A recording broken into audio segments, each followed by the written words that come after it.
প্রথমটা তোর অ্যাডভার্টাইজ জানিস? একবার এক কৃপণ ছিল, এত কৃপণ, একটু মন দিয়ে শুনবেন। হ্যাঁ, এখন তার একটা গামছা হারিয়ে গিয়েছে। এবার গামছার দাম তুলবে কি করে? গামছার দাম 100 টাকা। ও মনে মনে ভাবে প্রতি মাসে চুল দাড়ি কাটতে 20 টাকা করে খরচা হয়, আমি 5 মাস চুল দাড়ি কাটবো না, গামছাটা উঠে যাবে। 5 মাস চুল দাড়ি কাটে না, এতটুকু দাড়ি হয়েছে। এবার ও একদিন গঙ্গায় স্নান করতে এসেছে, দেখি কিনা এক পরম শুদ্ধ বৈষ্ণব সাধু, তাদের তো এত বড় বড় দাড়ি। ও মনে মনে ভাবে আমার গামছা হারিয়ে গিয়েছে তাই এতটুকু দাড়ি, ওর নিশ্চয়ই কম্বল হারিয়ে গিয়েছে তাই ওর এত বড় বড় দাড়ি। তখন আর একজনা বলছে, চুপ কর, আমি এক কৃপণের গল্প বলি, শোন। সিঁড়ি ওঠা কিন্তু চলছে মা, হ্যাঁ এটা ভুলে যাবে না, সিঁড়ি ওঠা চলছে। তখন আর একজনা বলছে, শোন, একবার এক কৃপণ তার বউ তাকে বলছে, শোনো, জীবনে তো 10 পয়সা গোবিন্দকে সেবা দাওনি, সাধুগুরু বৈষ্ণবকে সেবা দাওনি, যখন মনুষ্য কুলে জন্মগ্রহণ করেছ একেবারে শিয়াল কুকুরের মতো পৃথিবী থেকে চলে যেও না, অন্তত যাও একটু গঙ্গায় স্নান করে। ও বলে, গঙ্গা তো এখান থেকে 15 কিলোমিটার দূরে, যাবো কিসে? বলে, কেন টোটো ভাড়া করে নাও। রে বাবা রে, 50 টাকা নেবে, আমি যাব না, আমি হেঁটেই যাব। এখন ওর বাড়ির একটা ছাগল ছিল, ও মনে মনে ভাবে যদি ছাগলটাকে নিয়ে যাই, আমি হেঁটে হেঁটে যাব, ও ঘাস খেতে খেতে যাবে, দুজনের কাজই হবে। এবার এসেছে গঙ্গার ধারে, এসে দেখছি কার কেমন ভাব ভঙ্গিমা, কে কেমন ভাবে স্নান করছে ও দেখছে। দেখি কিনা চান করছে আর একটা পান্ডা 501 টাকা করে নিচ্ছে। ওর চোখ মোটা হয়ে গেছে, আমি এখানে স্নান করবই না। ফিরে আসছে, মনে মনে ভাবছে এত দূর যখন কষ্ট করে এলাম, একেবারে ফিরে যাব। তো একেবারে ফিরে না গিয়ে অন্তত এক কাজ করি, যেখানে পাকা ঘাট, কেউ স্নান করে না, কোনো পান্ডা নেই, কেউ টাকা নেয় না, ওই ঘাটে আমি স্নান করব। খুঁজে খুঁজে দেখি কিনা শ্মশান ঘাট, মরা পোড়ায়, ওখানে গিয়ে স্নান করতে। ভগবান মনে মনে বলছে, তোর পেছনে আমি একটু লাগবো। কেমন?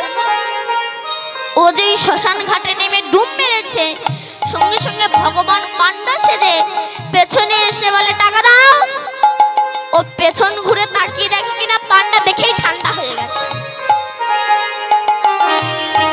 বলে, এটা তো মরা পোড়ায় শ্মশান ঘাট, এখানে আবার টাকা কেন? বলে, ওইটাই তো হচ্ছে কথা, এটা হচ্ছে স্পেশাল ঘাট, এখানে চান করলে 2001 টাকা করে দিতে হবে। ও বলে, দেখো আমি তো টাকা পয়সা কিছু সঙ্গে করে আনিনি, তুমি আমার বাড়ি চলো। ও মনে মনে ভাবে যাবে না। ভগবান বলে, আমি যার পেছনে লাগি তাকে ছাড়িও না, রাধে, তাকে আমি ছাড়ি না। কিছুদিন পরে ভগবান পান্ডা সেজে গেছে, তার বউ বলছে, এই দেখো একটা ঠাকুর মশাই এসেছে, টাকা চাইছে, এখানেও চলে এসেছে, তুই গিয়ে বল ঠাকুর মশাই স্বামী প্রচন্ড অসুস্থ, বিছানায় পায়খানা করছে, মরে যাবে যাবে ভাব, প্রচন্ড অসুস্থ। এখন যেমন স্বামী ঠিক তার তেমন বউ। ও এসেছে, এসে বলছে, ঠাকুর মশাই আমার স্বামী প্রচন্ড অসুস্থ, ঠাকুর মশাই বিছানায় পায়খানা করছে, হয়তো মরে যাবে, আর বাঁচবে না গো ঠাকুর মশাই। বলে, মা তুই কাঁদিস না, আমি কিছুদিন পরে আসি।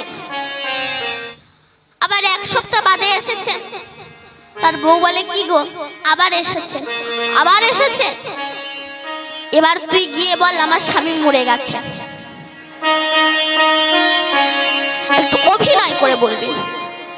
এখন ওর বউ কি করেছে, সিঁদুরটাকে একটু ঠেলা মেরে এই দিকে দিয়ে আর চুলমুল একটু ঘুরি মানে উলট পালট করে দিয়ে সামনে এসে বলছে ঠাকুর মশাই আমার সব শেষ হয়ে গেছে, ঠাকুর মশাই আমার সব শেষ হয়ে গেছে।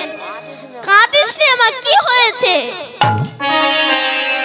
বলে ঠাকুর মশাই সে মরে গেছে। মরেই গেল?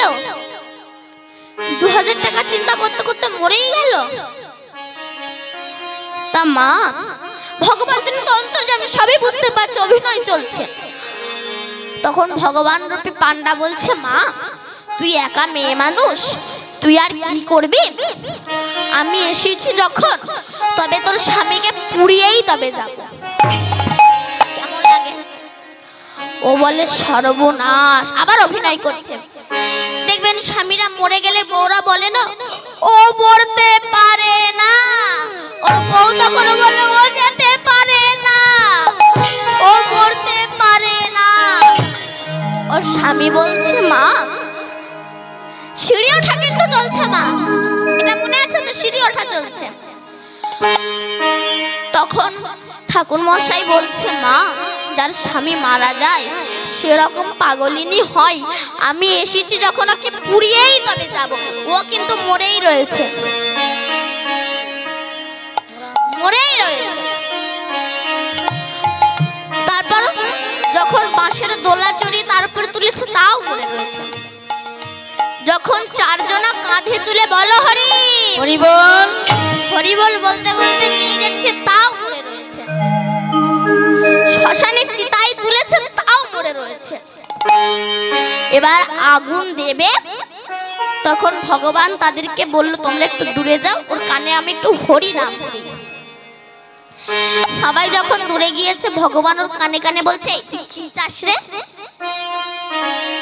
তুই মরার ভান করে শুয়ে আছিস, তুই কি চাস? সে তখন বলে ঠাকুর আমার 2000 টাকাটা ক্ষমা করিয়ে দাও। এই জাতীয় কৃপণ যারা ওই দুটো করে নকুলদানা ঠেকায় তারা। বলুন তো কোম্পানি এতটুকু থালা কার জন্য তৈরি করেছে? কার জন্য বলুন? ঠাকুরের জন্য। আর জামাইয়ের থালে এত বড়, জামাইয়ের থালে এত বড়, ঠাকুরের থালে এতটুকু, আর গ্লাসের অবস্থা তো আরো মারাত্মক। ওইটুকু করে থালায় দুটো করে নকুলদানা দিয়ে গলায় কাপড় দিয়ে নিতা এসো, গৌর এসো, 64 মহন্ত, দ্বাদশ গোপাল, ভক্তবৃন্দ সবাই এসো, যেন একা এসো না, খেয়ে পারবে না।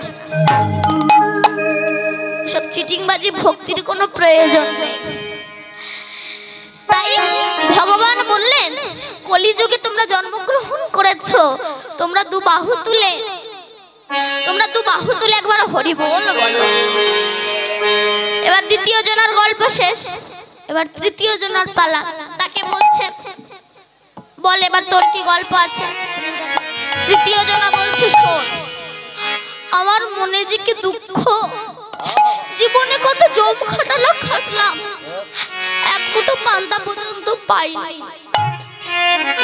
তারপর একটা মেয়েকে ভালোবাসলাম, যাকে না দেখলে আমি 1 সেকেন্ড থাকতে পারি না, যার জন্য আমি আমার বাবা মাকে ত্যাগ করলাম, যাকে 90,000 টাকার মোবাইল কিনে দিলাম, সে আমার সঙ্গে বেইমানি করলো, 95 তলা উঠে গিয়েছে। এবার চতুর্থ জনের পালা। তাকে বলছে বল বল তোর মনে কি দুঃখ আছে? আমি বলবো? বল। বললে সবাই হার্ট ফেল করবে। শুনবি না এই গল্প, যে গল্প শুনলে মানুষ হার্ট অ্যাটাক করে, হার্ট ফেল করে? আরে বাবা বল না, আমরা সবাই বললাম, সবাই সহ্য করতে পারলো, তোর মনে দুঃখের কথা সহ্য করতে পারবো না? বল না, বল বল বল। বলবো? আমার হার্ট অ্যাটাক করে না, দায়িত্ব নেবে কে? আরে বাবা বল না। তখন সে বলছে শোন আমরা এই যে এত তালা গল্প করতে করতে উঠেলাম, কিন্তু ওপরে গিয়ে যে চাবি দিয়ে তালা খুলে ভেতরে গিয়ে আমাদের খিদে নিবারণ করব সেই ঘরের চাবি আমি নিচে রিসেপশনে ফেলে চলে এসেছি। এইবার কি হবে? গল্পের কথা মাথায় বজ্র ভেঙে পড়েছে। বৈষ্ণব কবি তত্ত্ব দিচ্ছে, আমরা তো মাতৃগর্ভ থেকে জন্মগ্রহণ করে তো শুধু গল্প করেই কাটিয়ে দিচ্ছি, কিন্তু সিঁড়ি ওঠা তো চলছে, আয়ুষ অর্জন তো চলছে। এই চলতে চলতে আমরা যে গল্প করেই কাটিয়ে দিলাম, ওই যে হরি নাম রূপী চাবি নিলাম না, যখন স্বর্গের দুয়ারে যাব, ওই যে হরি নাম রূপী চাবি নিলাম না, আমাদেরকে আবার আসতে হবে, আবার যেতে হবে, আবার আসতে হবে, আবার যেতে হবে, আবার ৮০ লক্ষ জনিত ভ্রমণের পর। হরি বল, তাই গৌর হরি বল, হরি বলো, হরি বলো, হরি বলো ভাই, নামে ছাড়া কলি দিবে গতি নাহিয়া। হরি বলো, হরি বলো, হরি বলো ভাই, নাম ছাড়া কলি যুগে গতি নাহিয়া। হরি বলো, হরি বলো, হরি বলো ভাই, নামে ছাড়া কলি দিবে গতি নাহিয়া। হরি বলো, হরি বলো, হরি বলো ভাই, নাম ছাড়া কলি যুগে গতি নাহিয়া। এই নাম সেই কৃষ্ণ,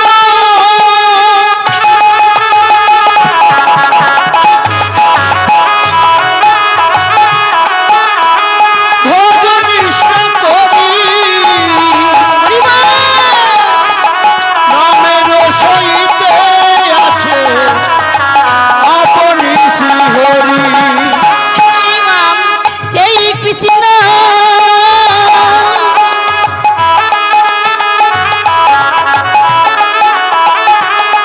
মনরে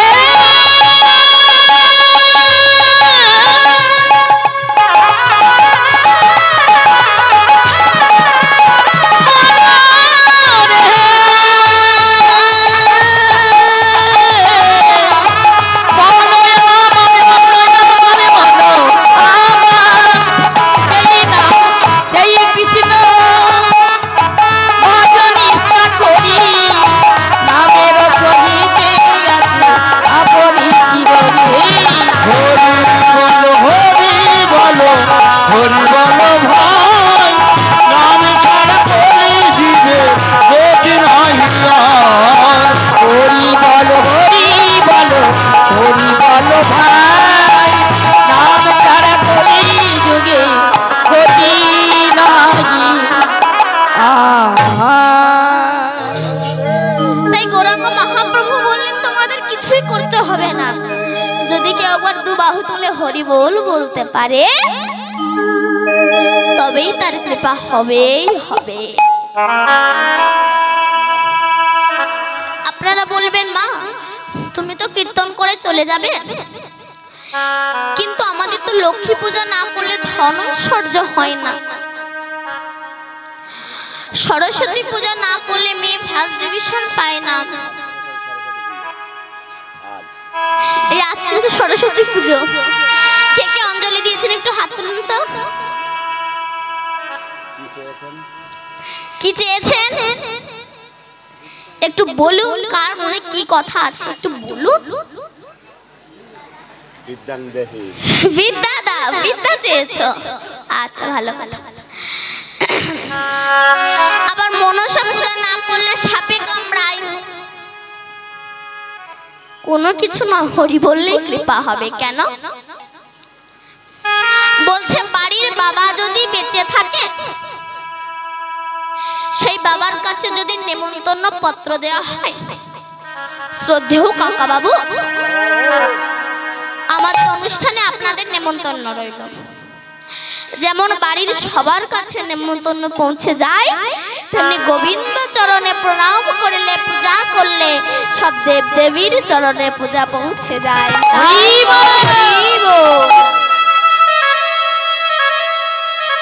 তাই হরি বললেই কৃপা হয়।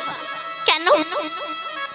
আপনি বাড়িতে লক্ষ্মী পূজা দিন, ব্রাহ্মণেরা প্রথমেই বলবেন শ্রী বিষ্ণু শ্রী বিষ্ণু শ্রী বিষ্ণু। কেন লক্ষ্মী পূজা হচ্ছে শ্রী বিষ্ণু কেন? বলছে শ্রী বিষ্ণু না বললে পূজা হবে না। তারপরে বলুন অঙ্গি বিষ্ণু তদ বিষ্ণু পরমং পদং সদা পশ্যন্তি সুরয় দিভিব চক্ষুষ্রাততম। অপবিত্র পবিত্র বা সর্বাবস্থা গতঃ পিপা যৎ সরে পুণ্ডরীকাক্ষ সভাজ্য অভ্যন্ত সচিব মাধব মাধব মাধব বাচিন মাধব মাধব মাধব হৃদয় সরন্তি সাধব সর্বে সর্বকার্যেষু মাধব। হে কৃষ্ণ করুণা সিন্ধু দীনবন্ধু জগৎপতে গোপেশা গোপিকা কান্ত রাধা কান্ত নমস্তুতে। সব পূজা আমার গোবিন্দের চরণে চলে গেল। তাহলে কর লাইন ধরে মেন লাইনে হাঁটার দরকার কি আছে? সোজা সুজি চলো। বল রে বদন বল রে বদন সুধা মাখায় বলে রে বদ বলে রে বদ সুধা মাখা কৃষ্ণ না বলে রে বদন বলে রে বদন সুধা মাখা কৃষ্ণ নাম। বল রে বদন বল রে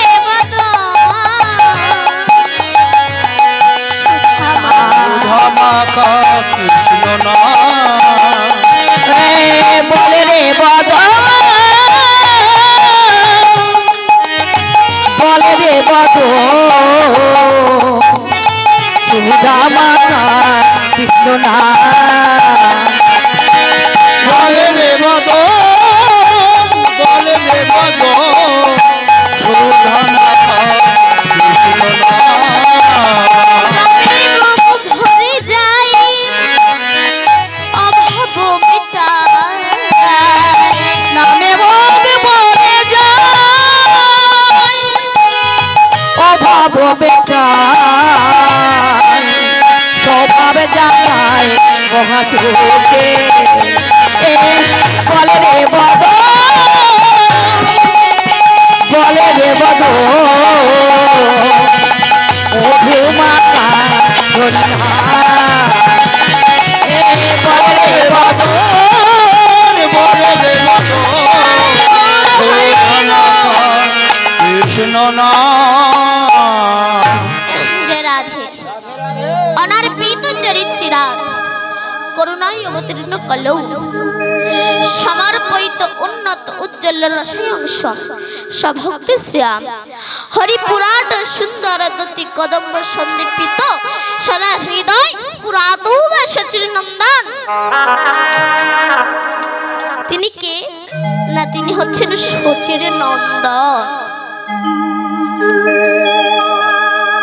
আমার নাম কি দীপান্বিতা কয়েল, আমার বাবার নাম দেবব্রত কয়েল। তাহলে এই জগতে আমরা সবাই পিতৃ পরিচয়ে পরিচিত।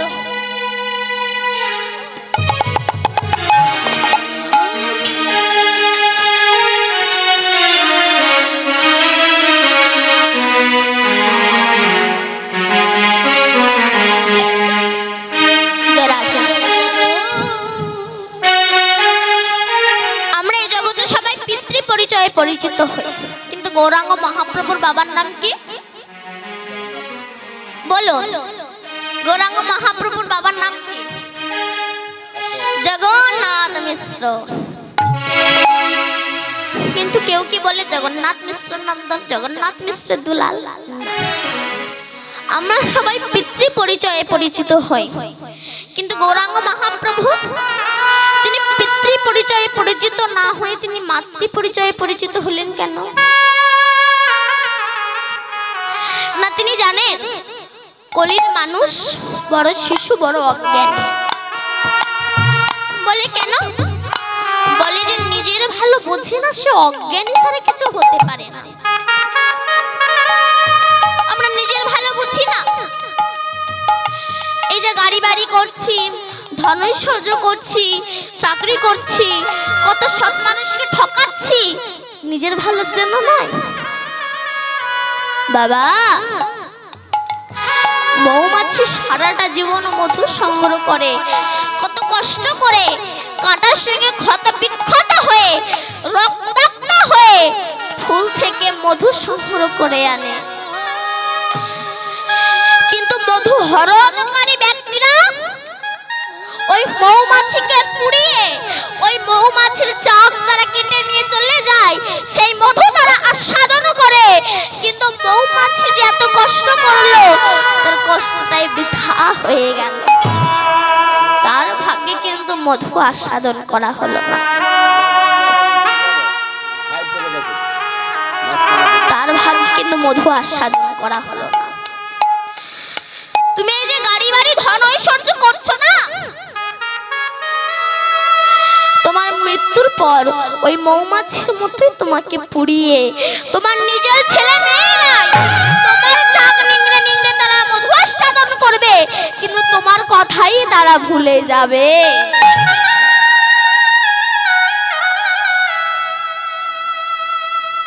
তাই গৌরাঙ্গ মহাপ্রভু বললেন, কলির মানুষ বড় শিশু বড় অজ্ঞান।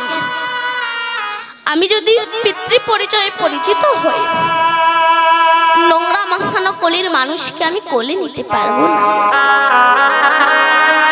কেন? দেখবেন ছেলেকে মাও ভালোবাসে, বাবাও ভালোবাসে, কিন্তু ছেলে যদি নোংরা মেখে বাবার কাছে গিয়ে বলে, বাবা আমাকে একটু কোলে নাও, তখন বাবা কি করে, যা যা যা মার কাছে যা। মা যদি খেতেও বসে, বাৎসল্য প্রেমের সন্তানকে বুকে টেনে নেয়, বুকে টেনে নিয়ে ধুয়ে মুছে পরিষ্কার করে দিয়ে পাউডার মাখিয়ে কাজলের টোপ দিয়ে ছেড়ে দেয়। তখন বাবা মোটর সাইকেলে করে ঘুর ঘুর করে ঘুরে বেড়ায়। তাহলে পরিষ্কার করে মা, শখ মেটায় বাবা। তাই গৌরাঙ্গ মহাপ্রভু বললেন, কলির মানুষ বড় শিশু বড় অজ্ঞানী। আমি যদি পিতৃ পরিচয়ে পরিচিত হই, নোংরা মাখানো কলির মানুষকে আমি কোলে নিতে পারবো না। তাই প্রভু আমার মাতৃ পরিচয়ে পরিচিত হয়েছে। তাই বললেন, এহেন গৌরাঙ্গ সুন্দর জীবের হৃদয় কন্দরে প্রবেশ করুক। কন্দর মানে গুহা। মানুষের হৃদয়টা গুহার সঙ্গে তুলনা করলো কেন? না, কোন গুহার ভিতরে যদি অনাদিকাল হতে অনেক পশু বাস করে, কোন ক্রমে যদি ওই গুহার কাছে গিয়ে কোনো সিংহ যদি গর্জন ছাড়ে, যেমন সমস্ত পশু পাখি ভয়তে অন্যত্রে পালিয়ে যায়, ঠিক তেমনি আমাদের হৃদয়ে অনাদিকাল হতে অনেক পশু পাখি বাস করছে। কি? লোভ, হিংসা, পরশ্রী, কাতরতা, মোহ, এগুলো পশুরূপে বাস করছে। কোন ক্রমে যদি আমার গৌর হরি সিংহ একবার প্রবেশ করে, একবার যদি কৃষ্ণ নামের হুঙ্কার ছাড়তে পারে, তাহলে সমস্ত পশু পাখি এই দেহ ছেড়ে অন্য হৃদয়ে পালিয়ে যাবে। তাই গৌর হরি বল। তাই বললেন, এহেন গৌরাঙ্গ সুন্দর জীবের হৃদয় কন্দরে প্রবেশ করুক। কিন্তু সেই জন্যই তো আমাদের গুরু কৃপা প্রয়োজন। গুরু কৃপা না হলে তো আমরা তাকে পাবো না। কারণ যখন জানি আমরা ইন্দ্র অভিসম্পদ হল, ইন্দ্রের রাজ্য চালাবে কে? তখন নহস, ওনার মতো ধার্মিক রাজা, ওনাকে স্বর্গরাজ্য চালাতে দেয়া হলো, ইন্দ্রের রাজ্য। এমন সময় নহসের স্বর্গরাজ্য ঘুরছে। অনেক সুন্দরী রমণীর মধ্যে মেনকা রম্ভা সবচেয়ে সুন্দর রমণী হলো সে ইন্দ্রের স্ত্রী শচী। নহস সচিকে দেখে বলল, আমি তোমাকে বিবাহ করতে চাই।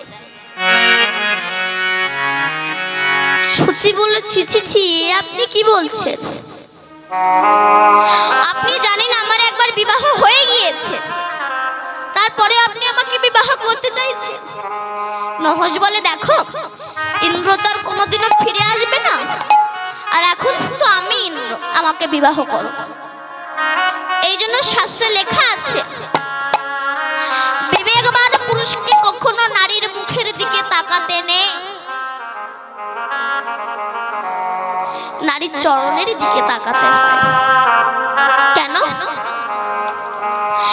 শাস্ত্রে নারীকে অগ্নি সমতুল্য বলা হয়েছে এবং পুরুষকে ঘৃত সমতুল্য বলা হয়েছে। পুরুষ অর্থাৎ ঘৃত যদি অগ্নি অর্থাৎ নারীর কাছে যায়, পুরে ভস্ম হয়ে যাবে। তাই বিবেকবান পুরুষকে কখনো নারীর মুখের দিকে তাকাতে নেই, নারীর চরণের দিকে তাকাতে হয়। তাই সচি বলল, আমাকে একটু সময় দাও, আমি একটু দেখি, তারপর তোমাকে বিবাহ করব। নহস বলল, ঠিক আছে। তখন সচি গুরু বৃহস্পতির কাছে ছুটে, যখনই কোনো তোমার বিপদ আসবে তুমি গুরুর কাছে যাবে। সচি তখন গুরু বৃহস্পতির কাছে গিয়ে বলছে, হে গুরুদেব, তুমি আমায় কৃপা করো। কেন?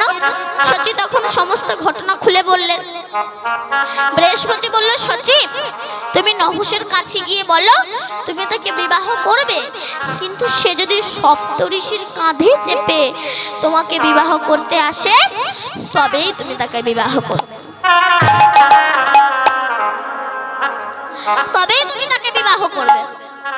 সচি তখন নহসের কাছে গিয়ে বলল, আমি আপনাকে বিবাহ করব যদি আপনি সপ্তঋষির কাঁধে চেপে আমাকে বিবাহ করতে আসেন। আসতে তখন নহস সপ্তঋষির কাছে গেল, আমি আপনাদের কাঁধে চেপে সচিকে বিবাহ করতে যাব। সপ্তঋষি বুঝেই গেছে ওর পতন শুরু হয়ে গেছে, কিন্তু ইন্দ্র পদ পেয়েছে, তোর কথা শুনতে হবে।